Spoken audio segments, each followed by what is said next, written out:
On January 11th, 2018, not even 1 month after the initial Battlefield V reveal event, DICE creative director Lars Gustafsson, Mr. Battlefield himself, took to the stage at EA Play and spoke the now infamous phrase. It's Royale.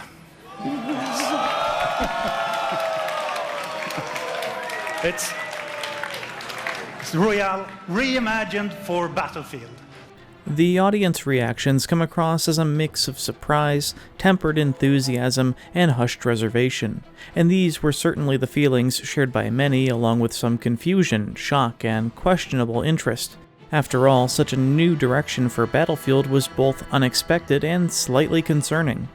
The game mode announced would be Firestorm, a 64-player battle royale exclusively as content for Battlefield V. Firestorm would be the franchise's first entry into the world of battle royale shooters, and despite a promising start, mixed reactions, underwhelming support, and a botched release model led to its complete collapse. In this video, we will examine the lead-up to Firestorm, review its strengths and weaknesses, and understand where it all went wrong. This is Battlefield Analysis: The Failure of Firestorm.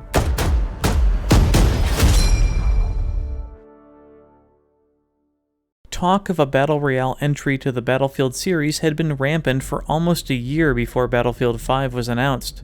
The sudden explosive popularity of Battle Royale shooters, which truly began in spring 2017 with the launch of PUBG and Fortnite that summer, brought interest from developers the world over looking to capitalize on the trend.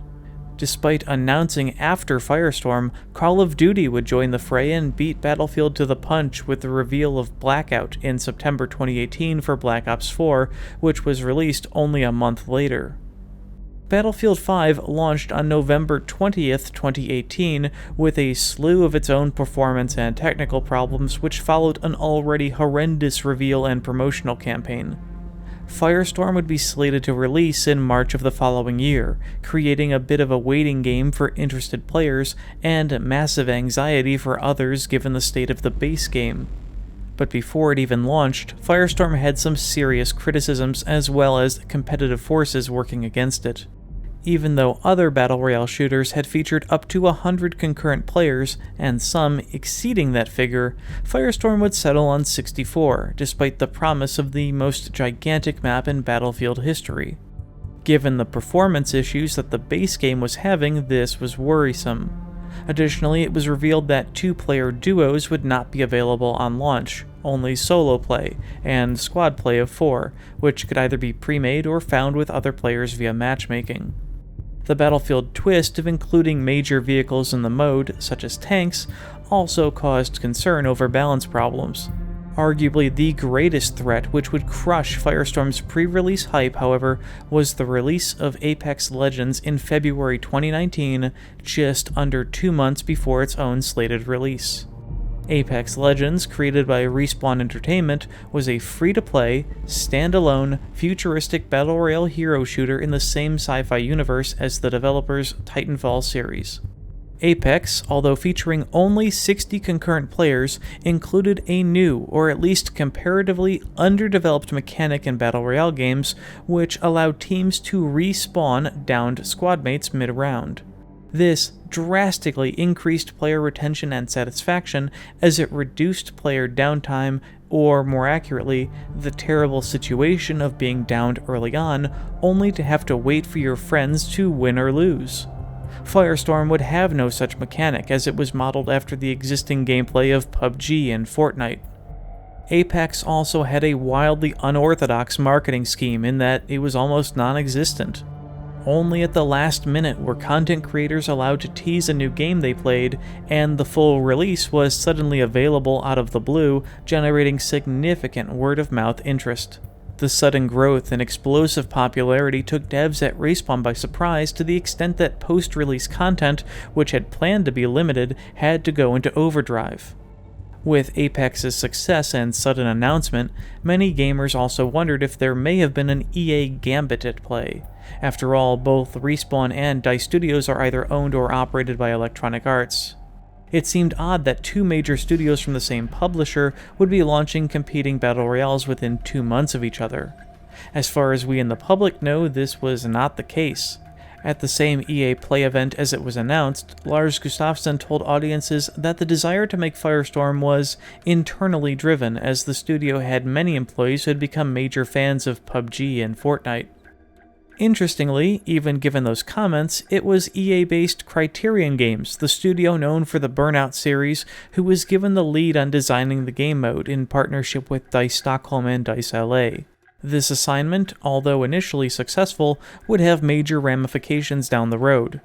At last, on March 25, 2019, Firestorm was launched as part of Battlefield V, accessible only through the game's main menu.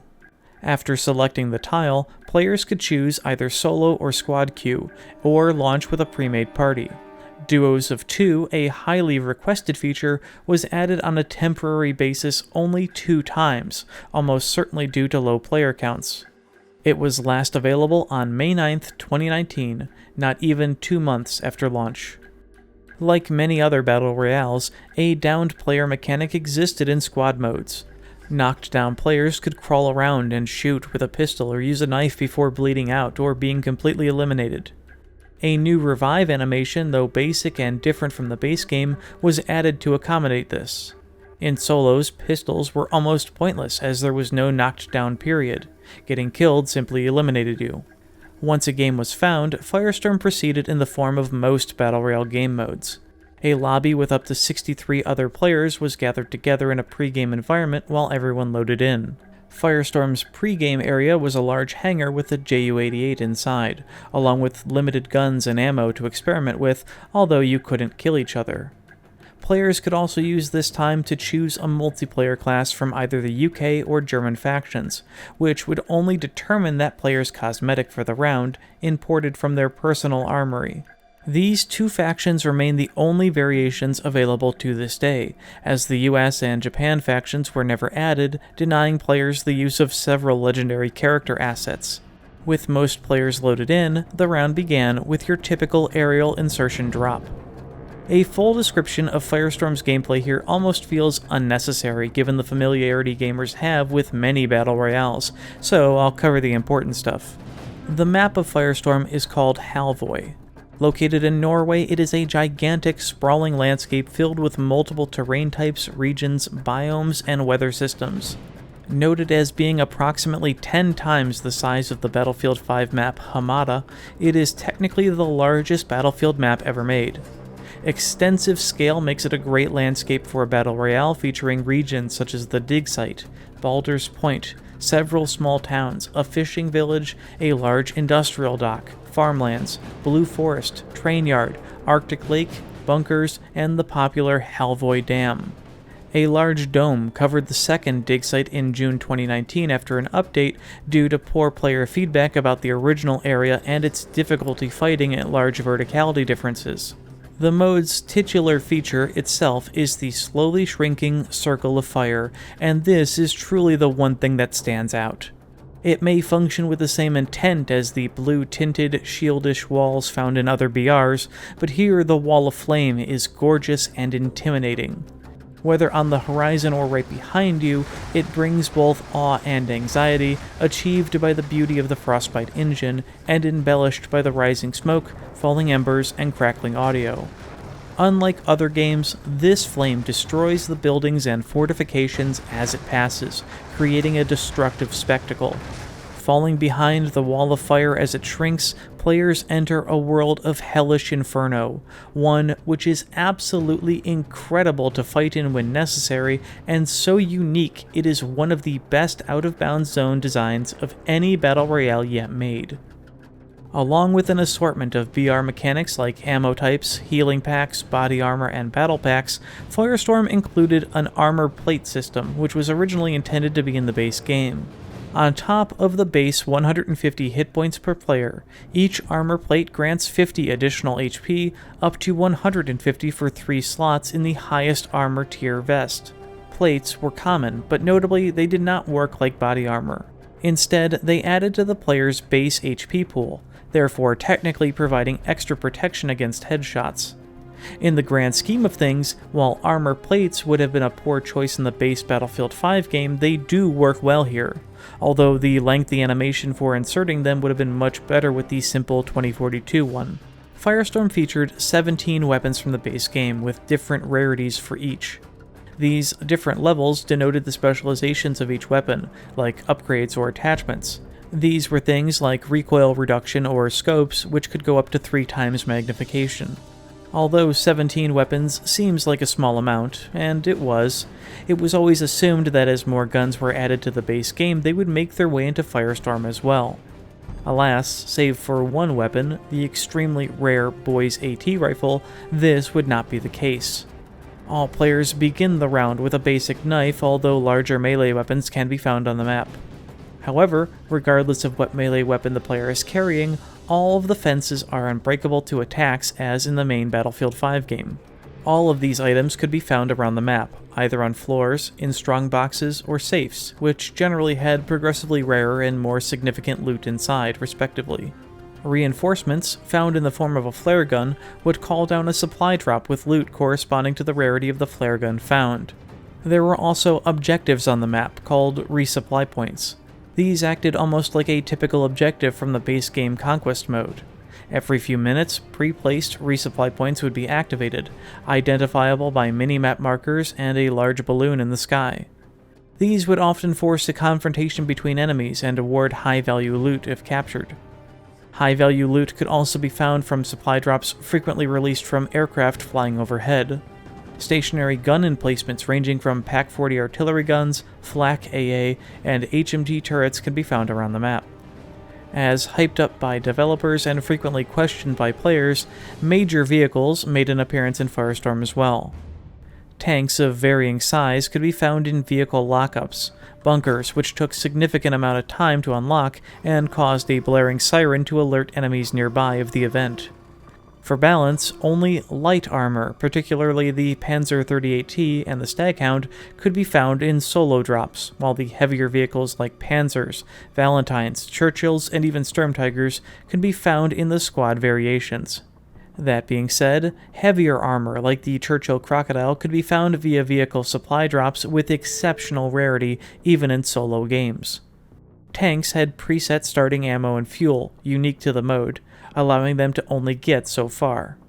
These limitations could be replenished via fuel cans and heavy ammo pickups. Heavier vehicles spent fuel at a faster rate during movement. Tanks in the mode, despite the occasional frustration, were not completely unbalanced. The driver could not fire the main gun and had to switch to the secondary seat to do so, or, if with a squad, work together to attack and survive. This allowed them to be flanked while stationary. There were also plentiful anti-tank weapons scattered around, and unless a tank made it to the final zone with a handful of players, they were not a winning recipe. Their inclusion would nevertheless be hotly debated by the community. A slew of other vehicles were also included, ranging from cars, light transports, armored carriers, and eventually the overloved tractor. The Schwimmwagen, found only in this mode, allowed for quick travel on land or in water, smoothly transitioning from one element to the other. A further vehicular surprise to be found on the map was the Flettner prototype helicopter. Unarmed and devoid of armor or player cover, these provided a slightly strange, if not greatly enjoyable, sandbox element to Firestorm in its prime, allowing for all sorts of antics. Lastly, a series of flare guns could be found on the map, each with a different use. From calling down a random vehicle to a spotting flare, to requesting an artillery strike, to finally ordering a V1 rocket strike on a specific spot. These assets, particularly the artillery and rocket calldown, were initially met with skepticism by players who again questioned balance intentions. However, these quickly became non-issues, given the audio notifications of the rockets and minimap icons for artillery. These assets would be used to great effect to zone enemy players and squads, and during a final conflict in a small area, ending the game with a rocket was cinematic and satisfying. Firestorm did not have much established lore behind it, but in typical Battlefield fashion included a few oddball assets and Easter eggs intent on fleshing it out a bit. These were later revealed to be the Sulis narrative, explaining at least part of the mode's backstory. It included Sulis radio beacons scattered around the map with their unique banners and logos attached.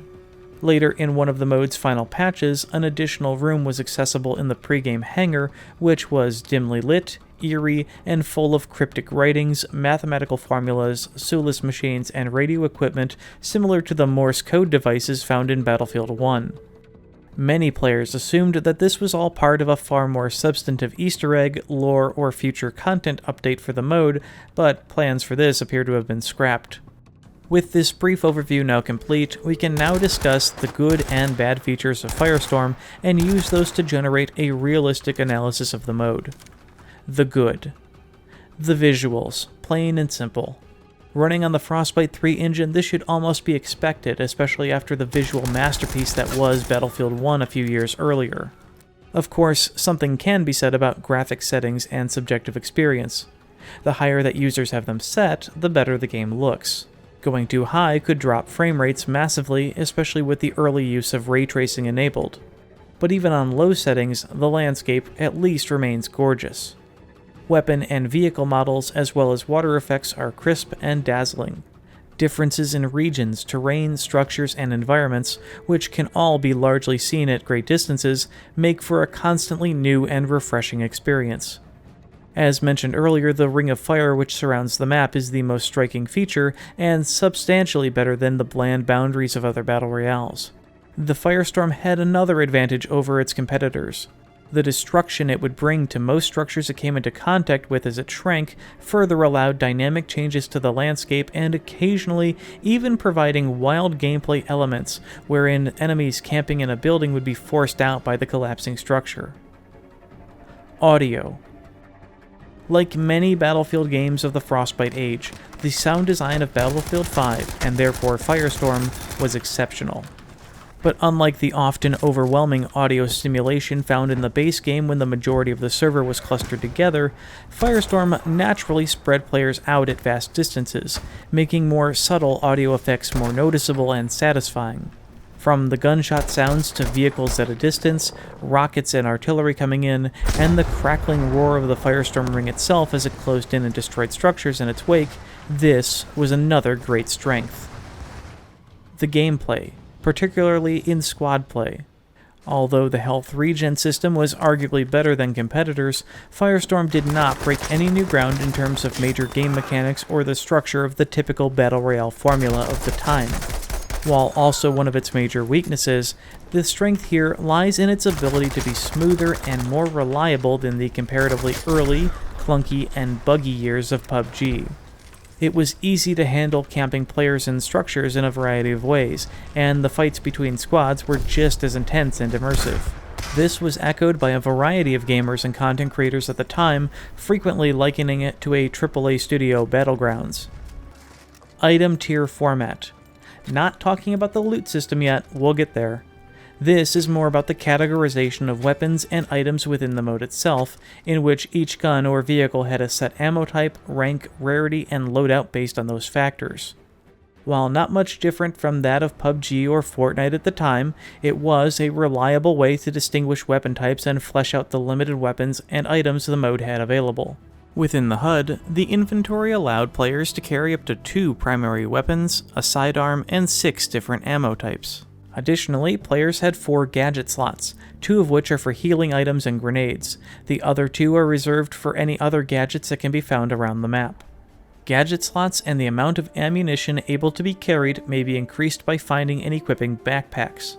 Small, medium, and large backpacks may be found, increasing total ammo carrying capacity and gadget reserve slots by 2, 4, and 6 respectively.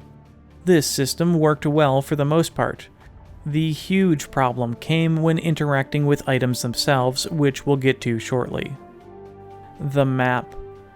Halvoy is one of the best parts of Firestorm. As stated earlier, the different regions are unique and offer a wide variety of gameplay options and combat areas. Multiple small fortifications, towns, watchtowers, and vehicle vaults litter the layout between major zones. The terrain elevation changes considerably from place to place while allowing all sorts of mid-range cover options.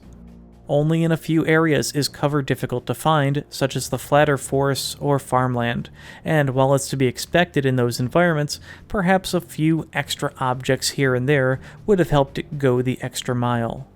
As far as a Battle Royale map is concerned, Halvoy largely nails the assignment.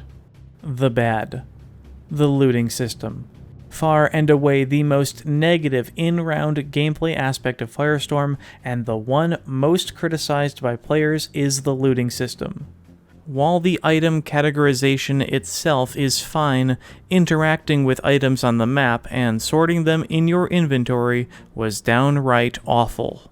First and foremost, picking up loot on the ground is essential to the flow and efficiency of a Battle Royale game, and when Firestorm first launched, items would practically stack in a big clump, not letting players see or pick up individual pieces that they wanted, forcing them almost always to pick up everything, and then spend more time swapping out and dumping the items that they didn't need. An update in early April 2019 made some changes to help fix this by scattering items further apart and dropping slower, but the same frustrations frequently persisted, with items clipping inside each other or, at worst, falling through the map. Additionally, even with the loot spreads increased, the input to select items from the ground still frequently picks up more than one item at a time, meaning you could be aiming at plates and it will pick them up, but it will also pick up and swap out a different weapon for you, forcing a scramble for your original gun now somewhere in the loot pile. Other items you desperately want or need can be buried within a clumped stack. The current loot explosion implementation still has items fly downhill away from the body or into nearby objects. If they fall into deep water, they not only remain out of reach without the ability to dive, but they also simply cannot be seen from above. While the early game looting is technically less cumbersome, it is the mid to late game period where a good looting system is absolutely critical. Say there's about 20 players left, the Firestorm is on its third stage and about to close in again. You know that there are multiple enemy squads or players nearby. A fierce firefight breaks out and you win, causing their items to explode over the ground. You need some of the plates, health, ammo, armor, heck, maybe a different gun. Regardless of whether these items drop stacked on top of each other or they splatter out over several feet, you still have to spend an immense amount of time finding what you need, and in that period you are either forced away by the fire or perhaps by an enemy who wants to capitalize on your weakness. The nature of the game simply requires a quick, rapid one-click or drag-and-drop UI tab that clearly displays everything in a pinch and saves as much time as possible. The lack of any on-location item UI screen, like PUBG has, is indefensible in this regard. The audio. Again. Battlefield V's audio troubles also extended into Firestorm. One major problem with the armored vehicles was that they ran exceptionally silent regardless if they were far away or 5 meters from you. When players exited from the driver's seat to be in the main gun, the engine shut off entirely, turning it into a deadly 360-degree turret that you would never know was there. Another minor hiccup was the directional audio of footsteps, which, although more reliable than the base game, still had a tendency to be highly inaccurate. This included playing more footstep audio of your own character after you ceased walking, hearing enemy footsteps in the wrong direction, or the Firestorm embers making audio effects similar to player movement. No revive, return mechanic. While Firestorm follows the example of PUBG in this regard, it is almost funny that a game like Battlefield would not be creative with getting dead players back into the game somehow. One of the greatest shortcomings of most Battle Royales is simply being knocked out before the rest of your squad. This forces you to wait for sometimes lengthy times before your friends are either killed or they win the round. Sure, you could spectate your squad mates in Firestorm, but this didn't help with the boredom. Being knocked out early in consecutive rounds almost makes it a waste of time and not worth playing. Limited player count. As opposed to other Battle Royale games with up to or even exceeding 100 players, Firestorm's 64-player count was a letdown. It is unknown if technical limitations or purely design intentions led to this decision, but the result had negative effects in gameplay. Notably, given the map's scale, there were plenty of occasions where there was almost too much downtime between fights. This occurred even right after launch when the player base was steady and lobbies were full. However, when you consider that some players would have their games crash, lose network connection, or have a bug resulting in a must-leave situation, the 64-player lobby could empty quickly and become a ghost town. Take into account that the mode didn't have a respawn mechanic, and within a few minutes of the initial drop, the player count per round could be incredibly low. Whether more than 64-player lobbies would have created stability issues is unknown, but what we do know is that for how well it performed overall, increasing the player cap should have been strongly considered and tested. Poor revive animations. Unlike some competitor titles which had unique animations for reviving downed squad mates, Firestorm chose a simple hand gesture instead. While serving its purpose, it comes as a bit of a surprise considering the base Battlefield V title emphasized animations for everything. However, given the bugs with the revive mechanics Battlefield V had initially, like not being able to revive teammates near objects, it is possible that this was done to avoid technical and gameplay issues. Rough solo play experience. While any solo battle royale will be a slower and more isolated affair compared to squad play, it is necessary for the game environment as friends simply might not be available at all times. That being said, it was often the mechanics of Battlefield itself which hurt this mode.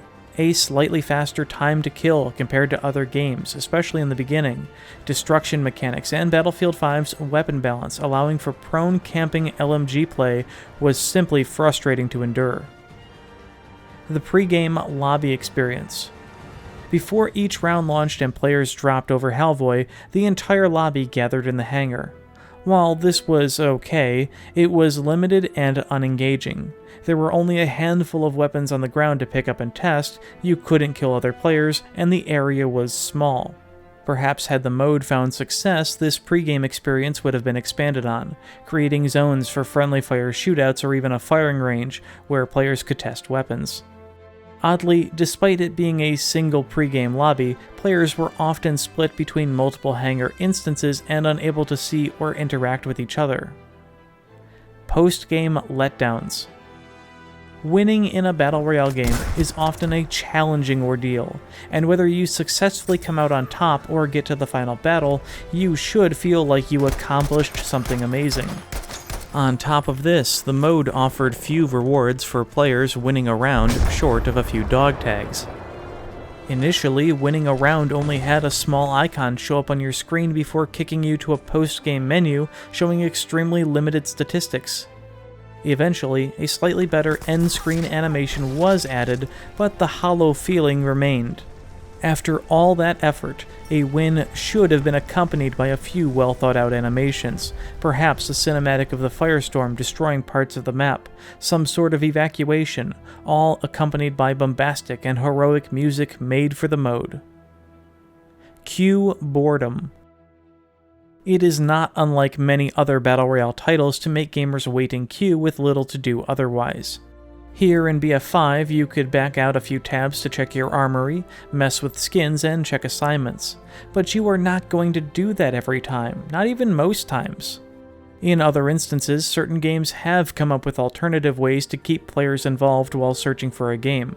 Here in Battlefield, this becomes inexcusable. During queue times, which even soon after launch ran up to a few minutes, there should have been something for players to do. A few persistent TDM lobbies of 20 players constantly rotating players in and out while they wait and find matches, able to warm up with guns and get ready for battle. Bugs. Lots and lots of bugs. Invisible players, weapon desyncs, reload issues, inventory UI issues, glitched parachutes, getting stuck on objects, falling through the map. Battlefield V was not in a good place at launch, or even soon after for that matter. It took nearly a year for the majority of game issues to be ironed out, and it should have been totally expected that not only would many of them creep up in Firestorm, but new ones would appear which would need to be dealt with as soon as possible. After all, a bug which makes your enemy invisible or makes you fall through the map in a standard Battlefield game is no giant biggie. You just respawn or quickly find a new server. In Firestorm, it ended around in the worst way possible. Despite lofty promises, marketing hype, and arguably a decent gameplay model, Firestorm as a game mode failed. And it did so in a remarkably short amount of time. Battlefield V players were able to queue for it, and technically still can, but the regular player count dropped substantially after launch. While some of the factors discussed just now touch on the negative aspects of the mode, I believe that the complete failure of Firestorm as a game experience can be boiled down to 4 fundamental flaws. Flaws 1 and 2. The first 2 of these have already been mentioned. These are a poorly designed looting system and no in-round respawn mechanic. While each of these issues could have been changed or improved in time, they were among some of the most frequently complained about on forums and in communities. Even after the looting system itself received an adjustment, it did not satisfy player requirements. Being able to walk over a loot stack, hit a button, and bring up everything on the ground in the surrounding area, and quickly throw what you want in the inventory should have been present at launch. With regard to in-game respawn mechanics, it's important to remember that, prior to Apex Legends, no Battle Royale had this feature, and it was always a one-shot wonder experience. But the significant drawback to this was always that some players would have to sit out and wait for their friends to finish the game if they were unlucky early on. For Battlefield players, of whom many are part of teams and communities, this was an unfortunate and new experience, exacerbated when you consider that Battlefield as a series, more so than so many others, not only has marketed a play with your friends and team-based playstyle, but that aside from only one almost non-existent mode in Battlefield V itself, always focused on game modes where single-life rounds were the antithesis of the design. Here, Battlefield could have broken new ground and solved a major problem all at once, but it would be Apex which would capitalize on the invention. Flaw number 3. No anti-cheat tool. The curse of PC gaming hit Battlefield V with full force, and gamers didn't stand a chance. Cheating in Battlefield has always been a strange affair, even going back to the earliest titles. The anti-cheat, known as Punkbuster from Battlefield 1942 until its final use in BF1, was a mediocre, dated tool which failed with alarming regularity. That being said, with the majority of Battlefield PC gamers playing on privately hosted servers over that length of time, cheaters were often disposed of by server admins with ease. With the newfound demise of Punkbuster, Battlefield V left its entire anti-cheat policy on the shoulders of Fair Fight alone, and the result was abysmal. Cheating of all kinds was pervasive in the standard Battlefield experiences, and DICE struggled to address it throughout its era of support. Firestorm, tied in directly with the main game, had the same insane problems. Of course, cheating in a one-life Battle Royale mode is far worse than one in which players respawn. Regardless of whether a hack waits until the last few players to toggle and kill you, or obliterate an entire server in the beginning, the result, and the effect on your patience and sanity, is the same. The cheating epidemic in Battlefield V, enabled through almost non-existent anti-cheat protection, ruined the mode's appeal, enjoyment, or interest for vast numbers of gamers. And this brings us to the elephant in the room, the singular, glaring, so far yet omitted flaw which connects many of the underlying issues. This was the development and release models of Firestorm. A question which can only be answered by the studio itself is why they chose to integrate a full Battle Royale game mode within an already massive Battlefield title. No matter how hyped up an outside gamer would be, Firestorm would be locked behind Battlefield V's paywall. A full purchase was required. Perhaps it was seen as a gamble for extra sales. Perhaps they didn't want to split the community. Perhaps they didn't have the time to develop a clear alternative profit model. Or perhaps they wanted a cross-pollination effect to create new Battlefield series fans among the normal modes. The consequences for this move, regardless of the intent, was massive. First and foremost, as just mentioned, any gamers interested in trying the mode would be forced to purchase a title at full price, which, unless they were already Battlefield fans, they did not wish to play. While there may be some exception to this statement, it nevertheless had a huge effect. Not only did it lock out, or price out, many gamers who were interested in only the Firestorm mode, but forced Firestorm to essentially rely on the existing Battlefield V player base. These were players who already largely bought the game for the series' primary game modes of Conquest, Breakthrough, or Operations, among others. And here is a major sticking point. There is a fundamental desire of the Battlefield player to play Battlefield, not a Battle Royale. Moreover, the instinct is to play the historic, fundamental modes that they know. Deviation from this paradigm to alternative, modified, custom, and frequently official smaller game modes has been demonstrably noticed in a number of Battlefield titles now, especially when new, limited-time custom events are presented. Player counts for these alternative experiences are often low and drop quickly, particularly when not paired with in-game rewards specific to those modes. For Battlefield players who purchased Battlefield V, Firestorm was a distraction, an afterthought, an experience to try a few times, get a dog tag, and then go back to Conquest. While some Battlefield players actively enjoyed Firestorm, they would be confronted with a problematic choice. When they did have time to game, would they play the mode they knew or experiment with a new one? Oftentimes, gaming with friends and collective pressure dictates a decision. Based on Firestorm lobby counts in the weeks after its release, the choice that clearly prevailed was the classic Battlefield experiences. As a result, Firestorm player counts cratered. This begs the second question. Why was Firestorm not designed to be a standalone experience? Surely, if money was an issue, they could have followed in PUBG's original release footsteps and had a much lower initial price point. This could have sustained the game and attracted a wave of gamers looking for a singularly Battle Royale experience. Many have also questioned whether Firestorm could have supported itself as a free-to-play product. Regardless of whether it was independent with a lower price or with no price at all, a sustainable revenue model would be required. DICE had only just begun to provide Battlefield in a live service model, and Battlefield V showed that this would take some time to find its footing. In-game cosmetics took months to appear in the in-game store, and only around a year after release to really provide a steady cadence. If they were to follow a microtransaction-based approach, it is clear that this would take some major restructuring to achieve. I'll take a moment here to say that Firestorm's pre-game customization feature was a good decision, as it allowed for some of that unique soldier personalization which makes for good fun in a BR. Even so, on release, the selection was hugely limited by the early state the game was in. Later on, as more legendary character skins made their way into the game, these would have been perfect for the mode. By the time most had arrived, it was way too late.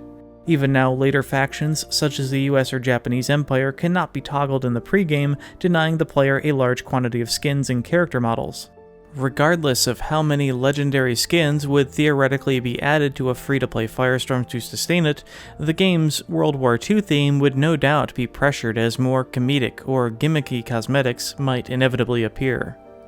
A standalone Firestorm model, free-to-play or otherwise, would still need to solve the highly problematic cheating problem by integrating a far more robust tool. Coexisting Battle Royale games of the time faced similar problems with cheating, issuing banned waves in the tens of thousands at a time. This helps demonstrate the problem of the PC anti-cheat market of the period, but also the massive technological leap DICE would need to compete. Bundling Firestorm with Battle Royale also had another problem.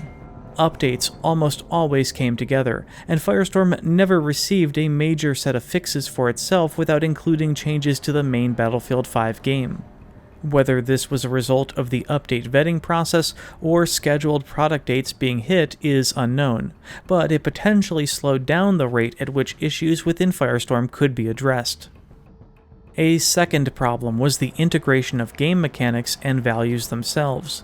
A patch altering the bullet damage to players, which occurred multiple times during support of Battlefield V, also affected those in Firestorm.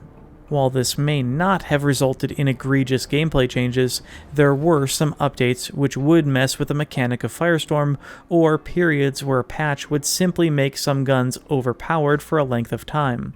As mentioned earlier, the development of Firestorm had Criterion Games at the helm, not DICE Stockholm. While it is unknown exactly how much of Firestorm they were responsible for, or rather what the other studios helped with, what is known is that Criterion, by and large, did a fantastic job in this grand experiment, especially trying to take on a juggernaut like PUBG at the time. And while it is interesting that a different studio would take the reins on a game mode even though the DICE team was the driving force behind it, it nevertheless was the correct decision. One of the great criticisms of many Battle Royale games is that they do not receive enough attention from the developer. Early on, as many came out, the design philosophy was that the AAA studios could manage to create and manage these modes alongside their main franchises. But even as Call of Duty developers noted after the release of Blackout, the requirements and responsibilities proved too large for one team to handle. Battle Royale games are full-time major products, with their own mechanics, features, art, modeling, audio, effects, bugs to fix, and content in a vast array of forms to create. So, naturally, having Criterion bear the brunt of this was in retrospect a great thing, even if the problem of the two game modes being integrated was still there. Yet, Criterion was not a studio dedicated to Battlefield. They had their own games to make. On April 15th, 2019, not even 1 month after its release, Criterion passed the custodial torch of Firestorm to DICE Stockholm, where it was assumed long-term support was in the cards. This would not be the case. Despite a few minor updates over the next 2 months, tied as they were to Battlefield V patch cycles, it was clear that 3 things were happening.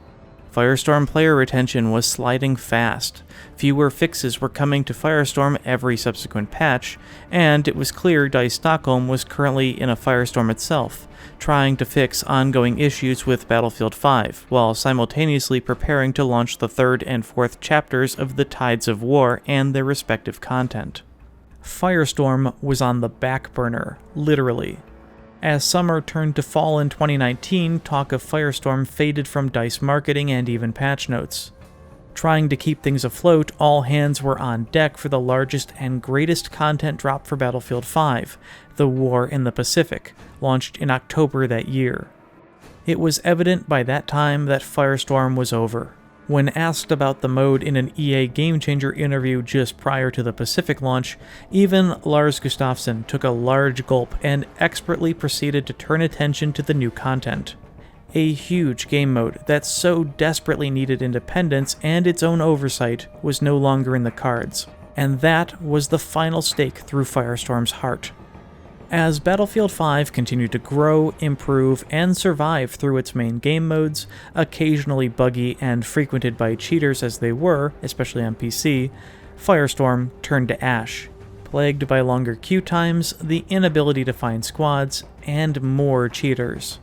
Lobbies were so empty that the minimum starting player count had to be reduced to 8. And in a Battle Royale, 8 players is not only boring, it's just absurd. It was over. To this day, at least during peak hours, Firestorm can still be played if you're lucky enough to find a lobby.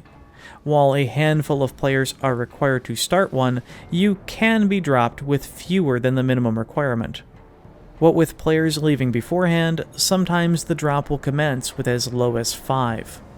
During sales events for Battlefield V, lobbies with as many as 30 can be achieved, although this is an extreme rarity and only temporary.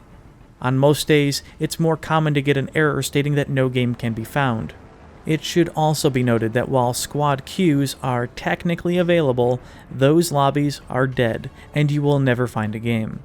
On consoles, particularly PlayStation, it might be possible to find a more reliable lobby situation, but numbers there are usually about the same as PC. Should you wish to play duos with a friend, you both need to queue for solo play and coordinate so that you don't kill each other during the chaos of battle. That being said, this essentially rigs the game. As we conclude the story of Firestorm and its unfortunate demise, we have to take account of what it did right and wrong. Hopefully the discussion presented in this video offered a comprehensive analysis of both sides. For what it aimed to be, Battlefield's Battle Royale was well made and when features worked as they were supposed to, a very fun and adrenaline-filled gaming experience. Reviews at launch were accurately stated. Firestorm was the AAA version of the Battle Royale titles of the time. It possessed an incredible graphics engine and is still arguably the most gorgeous-looking game of its genre. Its audio, while slightly directionally wonky, was still crisp. Its gameplay was just as intense as its competitors, and it had the features to distinguish itself as uniquely Battlefield. Alongside ongoing loot interaction issues, the most exceptional problems that killed it were player integrity and release model based, as player interest was certainly there at launch, if not held behind a hefty paywall to enter. BR gamers simply did not want to pay full price for testing the waters of an unproven title, while the experienced Battlefield audience simply had little interest. Cheating certainly kneecapped the mode hard. Even as I struggled to find matches for this video with a minuscule player count, almost every single game I encountered constant instances of aimbotting across the map, speed hacks, one-shot deaths from behind cover at vast distances, infinite rocket, artillery, and vehicle call-ins, and kills without weapons or weapons not present in the mode. This can be taken to an extreme. Some players have respawn cheats, invisibility, lingering zombie states that prevent a game from ending. And then there's whatever you're seeing now, a lengthy exchange of me being singularly hunted by a dead cheater by constant rockets.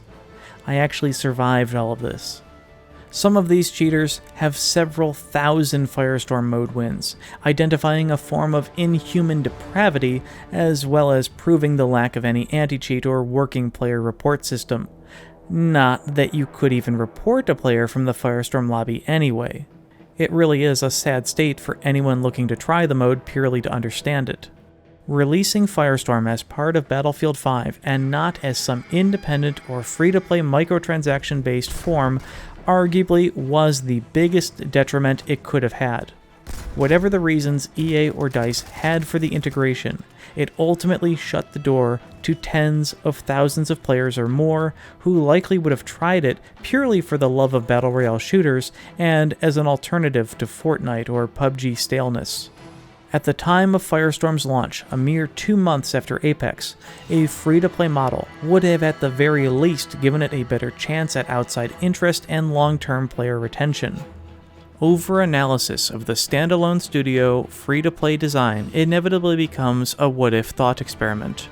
The logical conclusion of which was that at the time, DICE was not prepared for a game of that model, and would have not only needed to commit an entire studio to its development and long-term support, but also content generation, anti-cheat implementation and enforcement, and likely a long delay of Firestorm until it had the features necessary to be competitive, as such likely releasing well after Battlefield V. Theoretically, assuming both games were still directly related and retained the same engine, the Firestorm team would have had access to everything Battlefield V had during its supported run.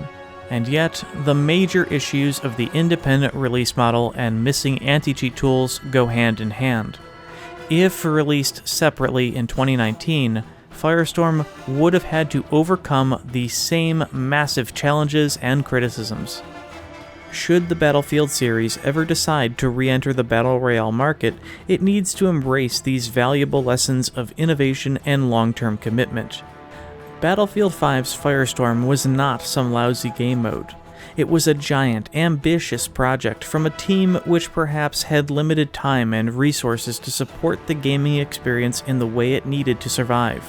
Despite moments of greatness and overall enjoyment, Firestorm in its final form, with all its developmental woes, inconsistencies, lackluster player count, lack of substantial innovation to the mode, and paywall, isolating the player base eager to play at most, earns a rating of 6 out of 10. 6.5 out of 10 for console versions, who, while having to deal with an even more clunky inventory interface, did not have to endure the cheating epidemic found on PC. Firestorm, now a lone ember for what once could have been a raging inferno.